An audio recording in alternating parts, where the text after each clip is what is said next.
Hey, good morning, everybody. We're going to go ahead and hop right into it and call this meeting to order. This is the Subcommittee on Education Appropriations. You should have your tracking sheet already.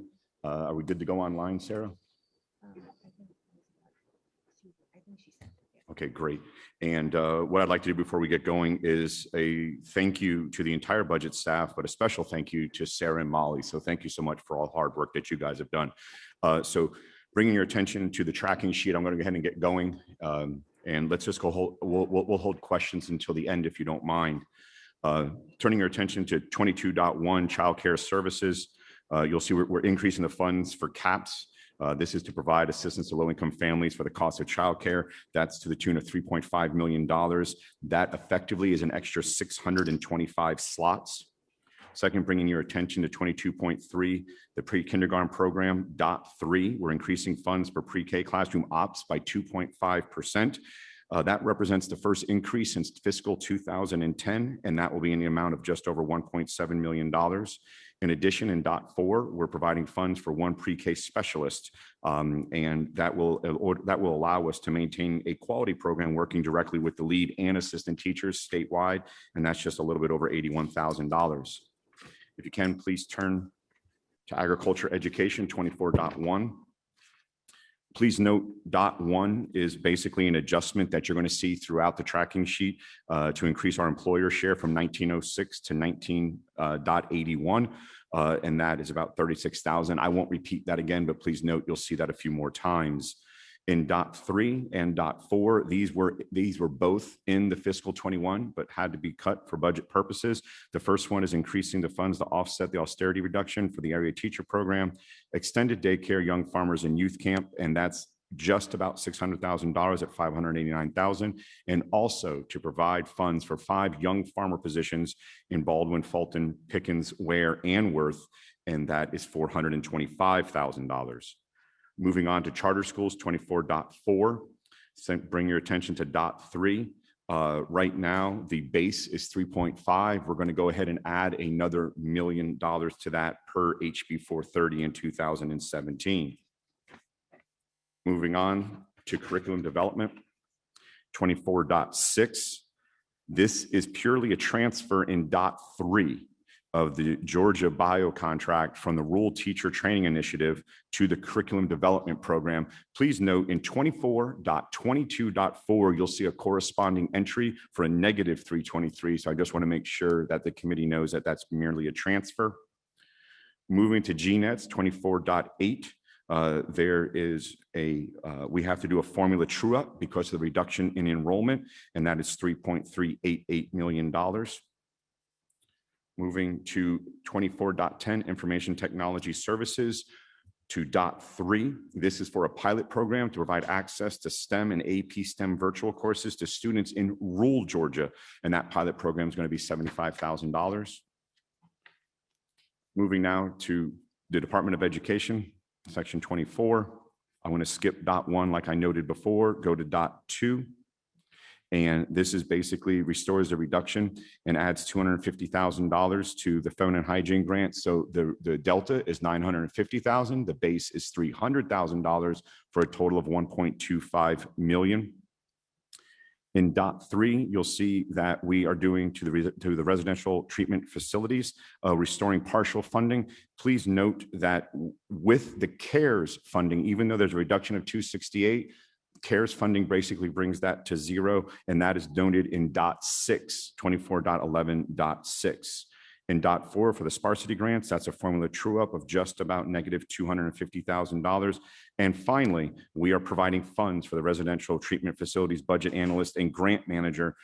This position was vacant in fiscal 21. We bring it back for $125,000.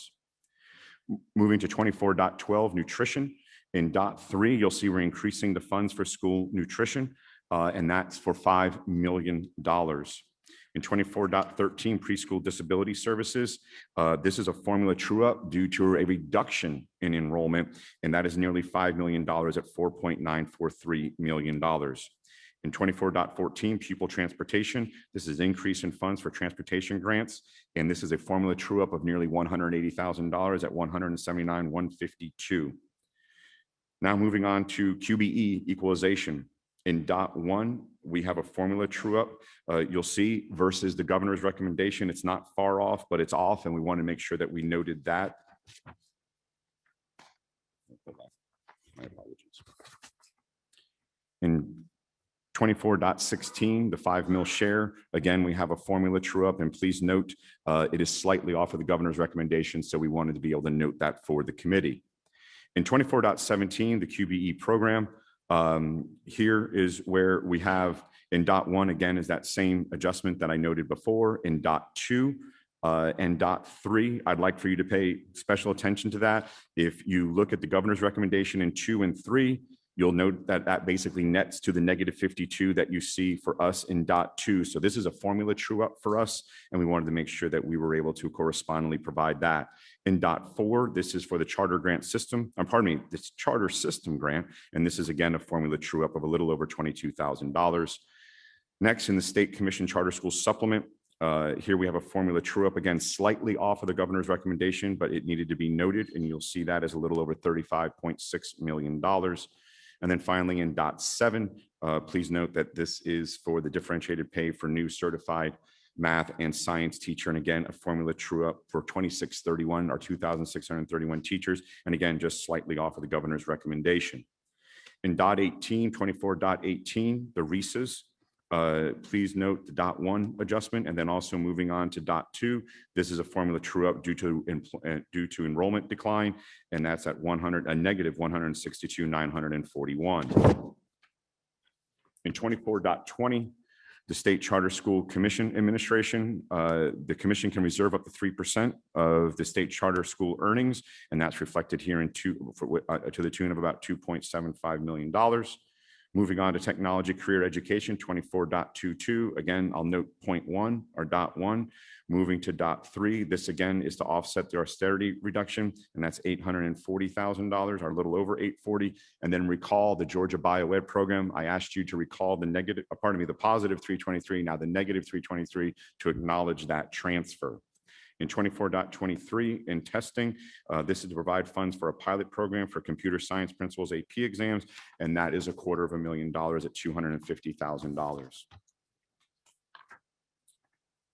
If I can move your attention, please, to 25.3, public school employees retirement system. This is an increase in funds due to the multiplier moving from $15.50 to $15.75, and this is accounted for by the $1.6 million adjustment. 25.4, I just want to make sure that that's a note in there. You'll see on the zero, but basically a one-time benefit adjustment for the 13th check. Moving on to section 27, Office of the Governor. In 27.6, the Georgia Professional Standards Commission.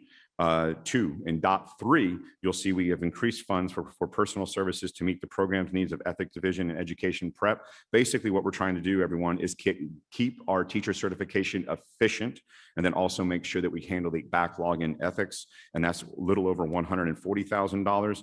And then also in .4, the Troops to Teachers program has been successful here in Georgia, but the federal government has decided to stop funding that as of May 1st. So we're going to step in and pick that up to a little over $197,000. In 27.7 in GOSA, you'll see in .3, we're increasing the funds for the Growing Readers program for $100,000. And that's basically to help kids get better reading scores by third grade or improve their reading capabilities. And then finally in .4, the School Leadership Academy, and that's for current funding for aspiring principals and principals for $150,000. That is the K-12 education budget for appropriations. Does the committee have any questions? Anyone online? Okay, the chair will entertain a motion. I got a motion. I have a second. Any discussion? Hearing no discussion, all in favor, please say aye. Aye. Aye. Okay, all opposed? Motion carries. Thank you very much. We're adjourned.